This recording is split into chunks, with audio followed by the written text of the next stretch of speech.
Elizabeth stood frozen in front of the open refrigerator, staring at its emptiness like it might suddenly fill itself with food. The fluorescent bulb hummed mockingly. A half-empty bottle of ketchup, 3 eggs, a wilted lettuce leaf. That was it. That was everything standing between her family and hunger on Thanksgiving Day. Her chest tightened as she heard her 8-year-old son Marcus shuffling closer behind her, his small voice breaking the silence. "Mom, what are we eating tonight?" She couldn't answer. She couldn't turn around, because if she did, he would see the tears streaming down her face, and she had promised herself she would never let her children see her break. Not like this. Not when they still believed everything would be okay. If you believe in the power of real-life stories and hopeful journeys, subscribe and hit that notification bell. You won't believe what happens next. This wasn't supposed to be Elizabeth's life. Just 3 weeks ago, she had been employed, stable, managing. Then the retail store where she'd worked for 6 years announced sudden downsizing. 20 employees let go in a single afternoon. She remembered the manager's apologetic face, the generic corporate speech about restructuring, the cardboard box they handed her to pack her desk. She remembered driving home in silence, rehearsing how she'd tell Marcus and 6-year-old Lily that Mommy lost her job. But worse came after. 2 days later, Lily collapsed at school with a severe asthma attack. The emergency room, the ambulance, the terror of watching her baby struggle to breathe, the relief when Lily recovered. Then the bill. $3,700, no insurance. Elizabeth had applied to 42 jobs since then. 42 rejections or silences. Her savings evaporated. Rent was due in 3 days, and her landlord had already sent 2 warning texts. The pasta in the pantry would have to become Thanksgiving dinner. Elizabeth knew this, accepted this, and hated herself for it. That night, after the kids finally fell asleep, Elizabeth sat on the bathroom floor with her back against the locked door. She allowed herself 10 minutes. 10 minutes to completely fall apart where no one could hear her. She sobbed into a towel, her body shaking with the kind of grief that comes from feeling like you've failed the people you love most. These heartwarming stories you see online, the ones where struggling families get rescued at the last minute, those happen to other people, not to her. She was invisible. She was forgotten. When the 10 minutes ended, she washed her face, straightened her shoulders, and went to bed. Tomorrow was Thanksgiving, and somehow she would make it feel special. Thanksgiving morning arrived with cruel sunshine. Elizabeth woke at 6, her first thought immediate and painful. The food. She checked the pantry again, as if something might have appeared overnight. Still nothing. The food bank was closed for the holiday. She picked up her phone 3 separate times to call her sister Rachel, but couldn't make herself dial. They hadn't spoken in 2 years, not since their mother's funeral erupted into bitter arguments about family and responsibility. Pride was a terrible companion to hunger, but Elizabeth couldn't abandon it. Not yet. She heard the kids stirring. Marcus appeared first, wearing his Sunday church shirt, his fancy outfit. "Happy Thanksgiving, Mom." His smile was genuine, trusting, completely unaware of the crisis surrounding them. Lily bounced in behind him, her pigtails crooked. "Are we making the turkey now?" Elizabeth's heart cracked straight down the middle. She knelt to their level, touching their faces. "We're doing something different this year. A special Thanksgiving pasta. Doesn't that sound fun?" Marcus hesitated, his 8-year-old brain processing this deviation from what television and school had taught him Thanksgiving should be. But he nodded, loyal. "Okay, Mom." Elizabeth boiled water, added the pasta, and tried to make the ordinary seem festive. She set the table with paper napkins folded into triangles. She found an old candle in a drawer and placed it in the center. She was arranging 3 plates when Lily tugged her sleeve. "Mommy, why are you crying?" Elizabeth hadn't realized. She touched her face and felt wetness. "Happy tears, baby," she whispered, pulling Lily close. "Just happy tears because I love you so much." But they weren't happy tears. They were the tears of a mother who felt like she was drowning and couldn't reach the surface. She sent the kids to their room to play, promising to call them when dinner was ready. Then she sat at that carefully arranged table, stared at the crooked candle, and did something she hadn't done since childhood. She prayed.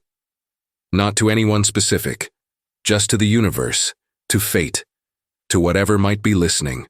"I just need a miracle," she whispered. "Just this once, I'm trying so hard, please." The apartment stayed silent. No divine intervention, no sudden windfall. Just a woman alone with her desperation. Then someone knocked.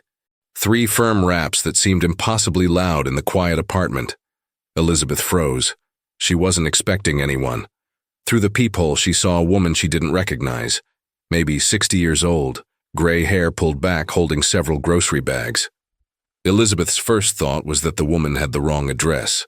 Her second thought, darker and more cynical, was that this was some kind of sales pitch. She opened the door a crack, keeping the chain lock engaged. "Yes?" The woman smiled, and it was the warmest smile Elizabeth had seen in months. "Are you Elizabeth?" How did this stranger know her name? Elizabeth nodded slowly, suspicion mixing with confusion. The woman's smile widened. "My name is Amelia. I think I'm exactly where I need to be." Elizabeth unlocked the chain with shaking hands, still not understanding. Amelia stepped inside, and suddenly the tiny apartment was filled with the rustle of grocery bags and the impossible beautiful smell of fresh food. "What is this?" Elizabeth's voice came out strangled. "Who are you?" Amelia set the bags on the kitchen counter with practiced ease. "I volunteer with a community organization. We received information about your family and your situation. I'm here to make sure you have a proper Thanksgiving." Elizabeth stared at the bags like they might disappear. A complete turkey. Stuffing mix, fresh vegetables, cranberry sauce, rolls, a pumpkin pie. Real food.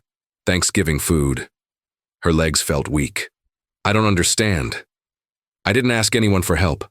I didn't tell anyone." Her voice rose with each word, teetering between gratitude and panic. Who had exposed her shame? Who had told strangers about her failure? Amelia paused, reading Elizabeth's expression with understanding. Sometimes help finds us when we need it most.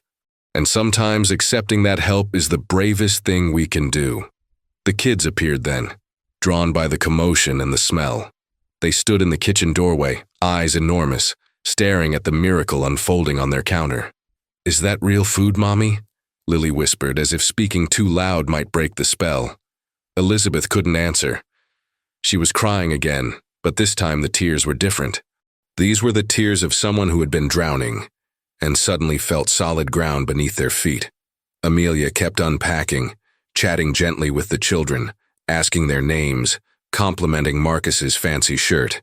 Then she pulled out one more item, a white envelope which she placed directly in Elizabeth's hands. "What is this?" Elizabeth's voice was barely audible. "Open it." Inside was $500 in cash and a business card with a handwritten note. "Call this number Monday morning. They're expecting your application. The position is yours if you want it." Elizabeth's knees buckled. She actually stumbled, catching herself on the counter. "I can't accept this. This is too much. Who sent you? Why?" These are the real-life stories that restore faith in humanity. The moments when strangers become angels and desperation transforms into hope. Amelia reached out and gently took Elizabeth's hands. 20 years ago, I was exactly where you are now. Single mother. Lost my job. Couldn't feed my children. A stranger showed up at my door with groceries and hope. She told me one thing. Pass it forward when you can. This isn't charity, Elizabeth. This is community. This is what we do for each other. You're not invisible. You're not forgotten. You're seen. The words broke something inside Elizabeth, but in a good way, like lancing a wound so it could finally heal. Amelia stayed. She helped cook, showing Elizabeth how to prepare the turkey, sharing recipes, filling the apartment with laughter and warmth that had been absent for weeks. Marcus and Lily helped set the table properly this time, with real Thanksgiving food steaming in bowls and on platters. The transformation was complete. An hour ago, this had been a home filled with desperation and defeat. Now it was filled with abundance and possibility. They sat together, the four of them, holding hands around the table. Elizabeth led grace, her voice breaking with genuine gratitude. Thank you for this food. Thank you for Amelia. Thank you for reminding us that we're not alone. When it came time for everyone to share what they were grateful for, Lily said, I'm grateful for Miss Amelia and for Mommy's real smile coming back.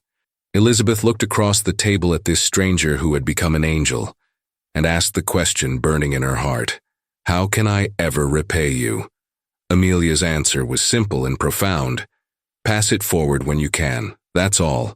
When you're back on your feet, remember this feeling. Remember what it meant to be seen. Then go see someone else. They ate until they were full, laughing and sharing stories. When Amelia finally prepared to leave, Elizabeth hugged her so tightly she could feel both their heartbeats. They exchanged phone numbers. Amelia reminded her about the job lead. Call Monday morning, don't be late. At the door, Elizabeth caught Amelia's hand one last time. Thank you for seeing us. Amelia smiled, that warm, knowing smile. We're never as invisible as we feel. 1 year passed. The following Thanksgiving arrived with completely different circumstances. Elizabeth stood in her car, professionally dressed, hair styled, confidence restored. The back seat was packed with grocery bags, not just one family's worth, but enough for 5 families. Marcus and Lily, now 9 and 7, helped carry bags to apartment doors in their old neighborhood. They knocked on the door of a struggling single father, whose situation Elizabeth had learned about through the same community organization Amelia volunteered with. When he answered, confused and wary, Elizabeth smiled the same warm smile Amelia had given her. Hi, I'm Elizabeth. I think I'm exactly where I need to be. As she handed him the bags and saw his face transform from confusion to disbelief to overwhelming gratitude, she understood. This was how miracles multiplied. This was how hopeful journeys continued. One act of kindness passed forward, creating ripples that reached further than anyone could measure. If this story touched your heart, share it with someone who needs to hear it today. Subscribe for more heartwarming stories that prove kindness still exists in this world. And remember, you might be someone's miracle. Don't wait. The world needs your light.